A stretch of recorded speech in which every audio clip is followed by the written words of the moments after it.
Voilà pourquoi sa présence m'épouvante. Quand j'y pense, j'ai peur de lui. Dieu a brisé mon cœur, le Tout-Puissant m'a rempli d'effroi. Job 23, versets 15 et 16.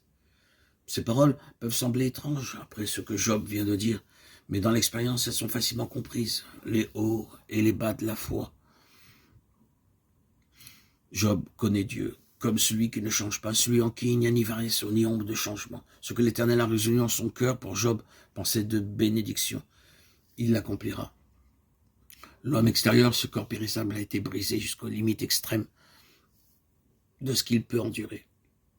De sorte que Job n'a pas pu cacher sa souffrance derrière les barrières qu'élève une certaine réserve.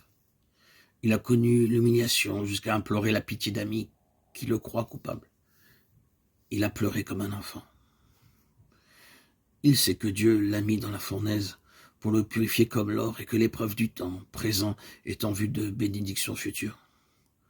Cependant, l'angoisse de son âme et l'amertume des jours passés reviennent en lui, quand il dit que Dieu concevra à son endroit bien d'autres choses. D'y penser l'épouvante. Que sera-ce encore? Dieu a brisé mon cœur, dit-il. Ce ne sont pas les ténèbres qui m'anéantissent, ce n'est pas l'obscurité dont je suis couvert. Job n'a pas encore compris de l'action du feu. Un cœur brisé, humble, malléable, ne s'obtient que sous l'action du feu. Je vous rassemblerai, je soufflerai sur vous avec le feu, et vous serez fondus. Ézéchiel 22, 21. Tel est le message de Dieu pour Israël. Le prophète Ésaïe nous dit aussi que la présence manifestée de Dieu est comme un feu qui fond, qui transforme. Un cœur brisé et malléable entre les mains de Dieu. Il est doux. Il ne s'agit pas seulement ici de la volonté. Celle-ci peut avoir été donnée depuis longtemps, mais il existe une certaine dureté involontaire qui diminue le cœur et produit l'étroitesse. Élargissez vos cœurs, écrit l'apôtre Paul aux Corinthiens. Et le cœur ne peut être élargi que lorsqu'il a été fondu, transformé, amolli par le feu. Job a conscience que son cœur se brise en la présence de Dieu.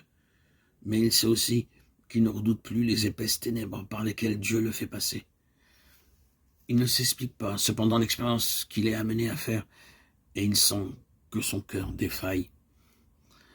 Pourquoi? Puisque les temps ne sont point cachés à El Shaddai.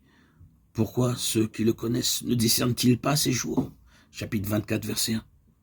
Si mes amis connaissent Dieu, pense Job, comment se fait-il qu'ils ne sachent pas que l'Éternel a son heure pour besogner dans les âmes et les affiner au creuset de l'épreuve? Pour toute chose, il a son heure. Ainsi, il laissera subsister longtemps les méchants, les égoïstes qui ignorent la misère et les besoins des autres, qui dépouillent même l'orphelin et la veuve, et renvoient à vide les indigents. Il semblera ignorer que des malheureux sont opprimés et affamés, tout en portant les gerbes de l'impie, qu'ils font l'huile et le vin. Et cependant, ils ont soif, et que malgré leur travail, ils n'ont pas de couverture contre le froid. Dans les cités, on entend les gémissements et les cris des âmes opprimées.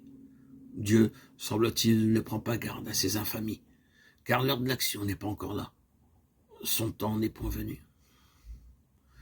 Voici les assassins, les voleurs, les adultères, amis des ténèbres et qui détestent la lumière. Vous affirmez qu'ici-bas, leur héritage est maudit, et que le séjour des morts engloutit soudainement ceux qui pêchent. Mais en réalité, Dieu prolonge les jours des violents. Il leur donne de la sécurité et de la confiance, car l'heure de son jugement n'a pas sonné.